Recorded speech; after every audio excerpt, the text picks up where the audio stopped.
Oregon beaches are pretty much open to the public in most areas. There are a few areas that aren't, and the reason for this was at one time the beaches were the highway.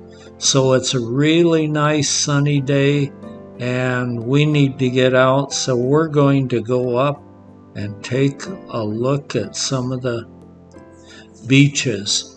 Then first we go to Hug Point. Before Highway 101 was built and there were no other highways, the beach was used exclusively for travel. And this spot, you had to hug the point to get around it. And that was probably at low tide. So you just move your wagon real close to the point and go around. So they called it Hug Point. There were many areas where you could only travel at low tide, and Hug Point most definitely was. There's a real neat little alcove there where you can look into the mountain. There's some salal waving in the gentle ocean breezes. The ocean breezes have done their part in shaping this old spruce tree right above Hug Point. This alcove, there's somebody in it right now. You have to watch you don't get caught in there as the tide comes in though. The oceans are thundering away at the rocks at Hug Point, turning them into sand just a little bit all the time with the erosion as the tide comes in and out. And there are a few rocks just offshore. Sometimes at low tide, I think they're not necessarily underwater. Hug Point must have been a place that the early travelers on the beach, when they were going in to get supplies, would dread, because if you got it calculated just wrong, the least it could cause you would be a big delay. Difficult here, and you had the dramatic cotton candy clouds add a touch of beauty to an otherwise very pretty spot as we look at the South Rock at Hug Point. There are some places where you can't travel the beach at all because there are mountain cliffs there, and so you have to take a treacherous, steep Indian trail to get up above and get around these spots, and Neahkahnie Mountain is one of the major ones. Due to factors beyond our control right now, the ocean levels are rising and the storms are getting more severe. So even the steps have washed out here, and they've put a band-aid on it, and even it has eroded out under it. But you can still get up. It's very difficult to maintain steps on the ocean. There, you walk up a walkway above the roar of the ocean, and then you're in the parking lot of Hug Point.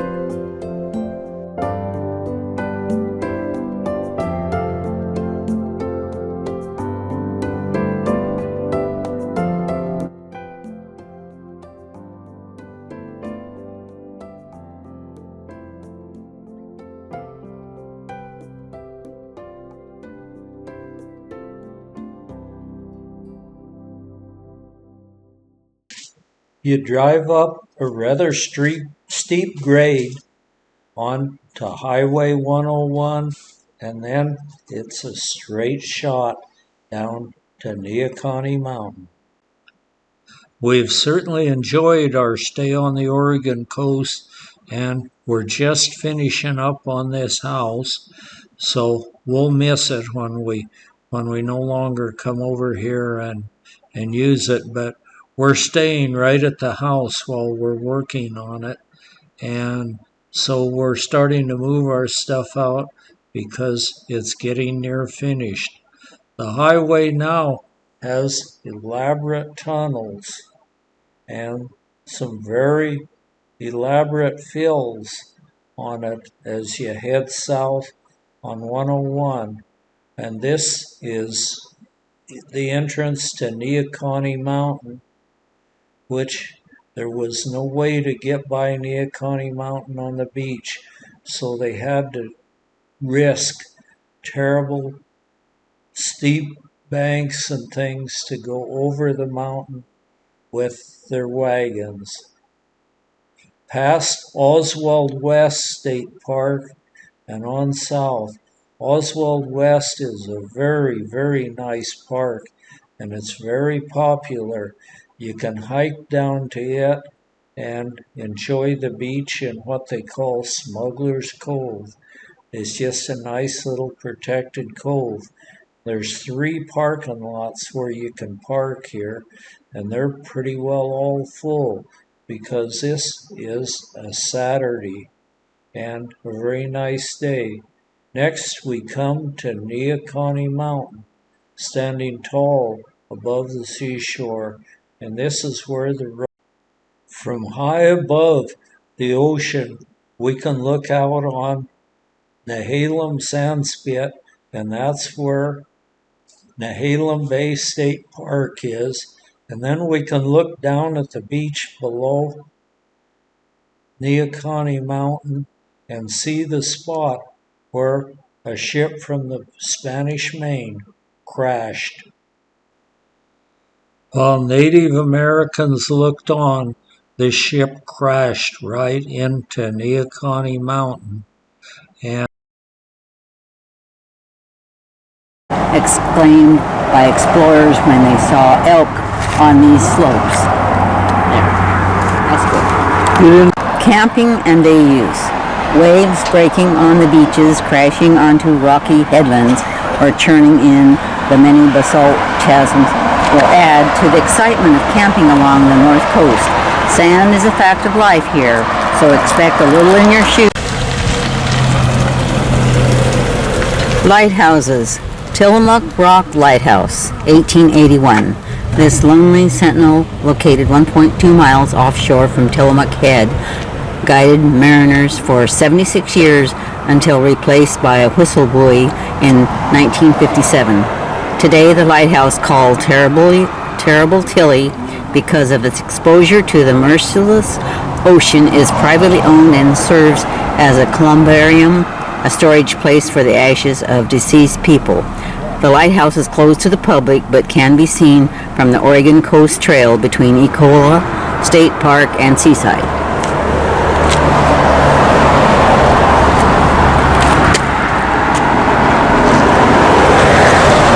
Shoes and sleeping bag. Neahkahnie Mountain is the mountain's name, and it's said to be a Native American word for home of supreme being. This basalt sandstone and shale monolith has guarded Oregon's north coast for thousands of years. Now here. read the... A roadblock. The beach was the road along Oregon's coast during the late 1800s.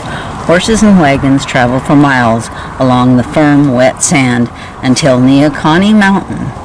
With no room to pass around its base, travelers braved the mountain's dangerously steep slopes and loose rock on an Indian trail. The problem persisted well into the 20th century until construction of the Pacific Coast Highway, which became U.S. Highway 101. Even today, Neahkahnie Mountain often creates significant maintenance and repair headaches for Oregon's Department of Transportation. Neahkahnie Mountain has also proved hazardous to seafarers. Many ships have wrecked along this stretch of Oregon's coastline. One of the most puzzling was the wreck of the British vessel Glenneslin. The ship ran headlong into the base of Neahkahnie Mountain on September 30th, 1913. Why she wrecked with a full crew of skilled old salts on board remains. In 1693, there was a ship from the Spanish Galleon, a pirate ship probably, wrecked on Neahkahnie Mountain. There's legends that the crew hurried and buried the treasure that was aboard, and even killed one of their ship members and put him over the treasure chest so the Indians would never bother a dead body, so they wouldn't bother. Go. The Manila galleon that left the Philippines in the summer of 1693 carrying exquisite Asian trade goods, the ship was headed for Acapulco but was never seen again. The ship was carrying a load of silk and beeswax to supply some missions down in Mexico.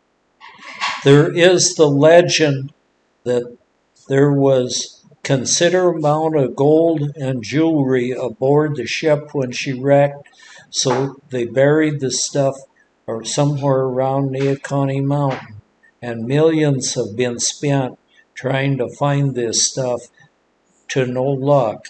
But they have found some of the beams of the ship and a lot of beeswax. There were many pieces of this beeswax.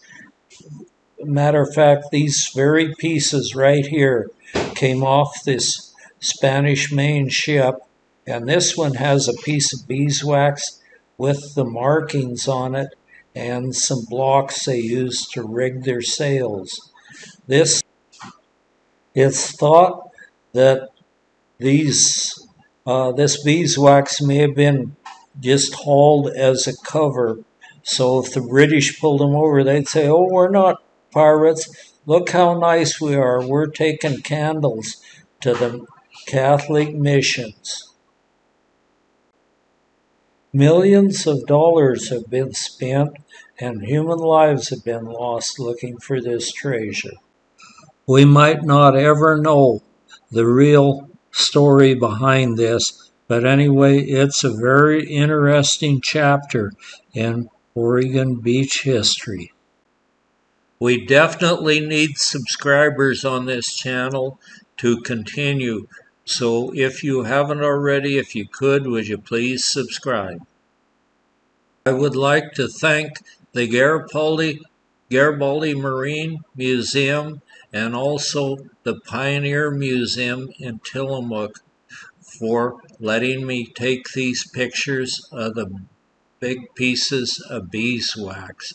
And thanks to Google for some information.